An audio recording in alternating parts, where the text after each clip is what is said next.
नमस्कार मेरे प्यारे दोस्तों, कैसे हैं आप सभी। दोस्तों, आज फिर मैं एक नई कहानी लेकर आई हूँ जिसका टाइटल है श्रापित शीशा।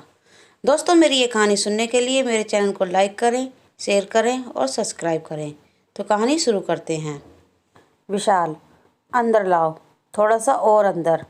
हाँ हाँ, बस हो गया। अब खोलो इसे, सारा सामान निकालना भी तो है। सरदार जी, ओहो, तेनू कलेक्टर नाल फोन करवा, जल्दी सामान नू अनलोड कर। पुत्र दे पुत्र। उसका नौकर ट्रक से सामान उतार कर विशाल के नए घर में शिफ्ट करने लगता है। विशाल, अरे अब तो खुश हो ना, कैसा लगा नया घर। ये सब एंटिक सामान है, खुश तो हो ना तुम। प्रिया, बहुत हो गई तुम्हारी बदमाशी, अब बाहर जाओ और खाने का सामान लेकर आओ, वरना तुम्हारे प्रोफेसर को भूखा ही वापस जाना पड़ेगा। विशाल, अरे मैं तो भूल ही गया, आज प्रोफेसर आने वाले हैं। मैं अभी मार्केट से सारा सामान लेकर आता हूँ। विशाल के जाने के बाद रिया भी सीधे नहाने के लिए चली गई। रिया जब नहाकर वापस आई तो श्रृंगार करने के लिए उसने अपने शीशे से कपड़ा हटा दिया और उसके सामने बैठकर बड़े ही प्यार से संवरने लगी। रिया अभी श्रृंगार कर रही थी कि अचानक उसने देखा कि उसका प्रतिबिंब शीशे के अंदर से हाथ में खाना उसे ही देने आ रहा है। हाथ में खाना देख रिया ने सबसे पहले अपने आसपास देखा, लेकिन आसपास कोई नहीं था। फिर जब वो शीशे के पास गई तो शीशे में से दो हाथ बाहर निकले और रिया को खाना देने लगे। इतने में विशाल आ जाता है। कब से बैल बजा रहा हूँ, देखो ना मेरे साथ कौन आया है। मेरे प्रोफेसर मिस्टर अतुल। रिया, आ जाइए, मैं वापस आ गई हूँ। रिया की बात विशाल को समझ नहीं आ रही थी, लेकिन जब वो प्रोफेसर के साथ घर के अंदर आया तो उसे यकीन ही नहीं हुआ कि ये घर उसी का है। प्रोफेसर, अरे वाह विशाल, तुमने तो अपने घर को महल ही बना दिया। अतुल घर के सामान को देख ही रहा था कि उसकी नज़र शीशे पर पड़ी, जिसे देखकर उसके पसीने छूटने लगे। प्रोफेसर, ये श्रापित शीशा यहाँ पर कैसे आया? तोड़ दो इसे, वरना विशाल यह तुम्हारे पूरे घर को खा जाएगा। अतुल शीशे को देख बगल से फूलदान उठाता है और गुस्से में शीशे की तरफ जैसे ही फेंक देता है, अतुल का यह वार खाली चला जाता है। उसने जैसे ही फूलदान शीशे की तरफ फेंका, उसके अंदर से एक और रिया बाहर निकल आई और उसने वो फूलदान पकड़कर दोबारा अतुल की तरफ फेंक दिया, जिसके लगते ही अतुल बेहोश हो गया। विशाल, रिया तुम ये क्या कर रही हो? तुम्हारा दिमाग तो ठीक है? तुम्हारे सामने वो तुम्हारी पत्नी को मार रहा है, तुम हो कि खड़े खड़े बस तमाशा देख रहे हो?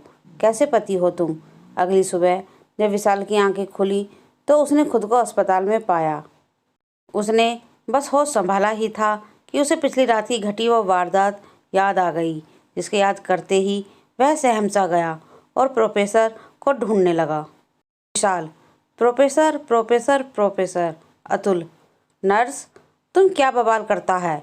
तुम जिसको ढूंढ रहा है वह तो दूसरे आईसीयू वार्ड में है, जाओ जाकर मिल लो। विशाल, प्रोफेसर, मेरी पत्नी रिको को क्या हो गया है? अब वो इस तरह से क्यों बर्ताव कर रही है? और मेरे जाने से पहले घर में इतना सामान तो नहीं था, फिर अचानक से वो झूमर, मूर्तियाँ, ये सब कहाँ से आ गए? प्रोफेसर, क्योंकि विशाल, जो तुम्हारे घर में वो शीशा है वो श्रापित है। मिस्र की रानी का काला जादू शीशे में कैद है। जिस किसी शख्स की परछाई उस शीशे पर पड़ती है, उसकी परछाई उस शीशे में हमेशा के लिए कैद हो जाती है और वो मिस्र की रानी उसकी परछाई से कुछ भी करवा सकती है। विशाल, तो क्या मेरी पत्नी की परछाई उस मिस्र की रानी ने शीशे में कैद कर ली है? प्रोफेसर, मगर जिस किताब में मैंने इसे पढ़ा था उसमें इसका तोड़ भी लिखा था। विशाल, अगर तुम अपनी पत्नी की परछाई को श्राप से मुक्त करना चाहते हो तो तुम्हें उसको तोड़ना ही होगा, वो भी जल्द से जल्द, क्योंकि बिना परछाई के तुम्हारी पत्नी ज़्यादा दिन जिंदा नहीं रह सकती। विशाल, मगर कोशिश तो आपने भी करी थी और इसलिए तो आप यहाँ पर इस आईसीयू में पड़े हैं। विशाल, घर आया तो उसने देखा कि रिया आराम से बिस्तर पर सो रही है। उसका फ़ायदा उठाते हुए विशाल ने श्रापित शीशे को पहले बड़े कपड़े से ढका, फिर उस श्रापित शीशे को एक बड़े शीशे के सामने खड़ा कर दिया। विशाल, शैतान, तुमने मेरी पत्नी की परछाई को कैद किया है। मैं कहता हूँ मेरी पत्नी की परछाई को आज़ाद कर, वरना मैं ये शीशा तोड़कर तुझे और तेरी ताकत को हमेशा हमेशा के लिए ख़त्म कर दूंगा, समझे? शीशा, डरता क्यों है? अरे हिम्मत है तो सामने आकर बात कर। कसम से मैं तेरी पत्नी की परछाई को तुरंत आज़ाद कर दूंगी। विशाल, बड़ा शौक है ना तुझे दूसरों की परछाई चुराने का? ले, अब अपनी परछाई चुरा कर दिखा। शीशा, हटाओ इस शीशे को मेरे सामने से। मैं कहती हूँ हटाओ इसे। मुझे दर्द हो रहा है। मैं कभी बहुत खूबसूरत हुआ करती थी, लेकिन श्राप के कारण आज मुझसे मेरा ही चेहरा देखा नहीं जा रहा है। विशाल, मैं तुम्हारे हाथ जोड़ती हूँ, इस शीशे को मेरे सामने से हटा दो। विशाल, मैं ये शीशा सिर्फ तभी हटाऊंगा जब तुम मेरी पत्नी रिया की परछाई को उसे वापस करोगी। शीशा, विशाल, मैं तुम्हारे बात मानने के लिए तैयार हूँ। लो लो, मैंने तुम्हारी पत्नी की परछाई वापस कर दी, अब जल्दी हटाओ। विशाल, तूने लोगों को बहुत परेशान किया है ना, उन्हें बहुत तकलीफ दी है। अब उन सब का हिसाब चुकाने का वक्त आ गया है। शीशा, विशाल, जल्दी से शीशे को मेरे सामने से हटाओ। विशाल उस शीशे को नॉर्मल शीशे पर धक्के से फेंक देता है, जिससे दोनों शीशे एक दूसरे से टकराकर टूट जाते हैं और ज़मीन पर गिरे सभी टुकड़ों से काली रोशनी निकलने लगती है, जिसमें से अलग अलग लोगों की काली परछाई चीखते हुए बाहर आकर पूरे कमरे में उड़ने लगती है। विशाल ये सब देखकर पूरी तरह डर जाता है।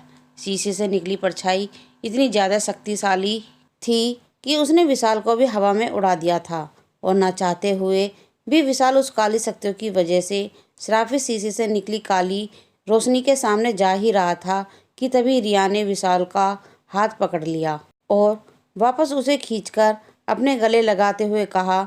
दोनों के गले लगते ही सारी काली शक्तियाँ गायब हो जाती हैं। रिया, विशाल, मेरे होते हुए तुम्हें कुछ नहीं हो सकता। हमारा प्यार ही हमारी ताकत है। I love you Vishal, I love you Riya. दोस्तों, इस तरह से रिया और विशाल ने श्रापित शीशे से अपनी जान बचाई। तो दोस्तों, मेरी ये कहानी यहीं समाप्त होती है। आपको ये कहानी कैसी लगी कमेंट में ज़रूर लिख कर बताएं। धन्यवाद।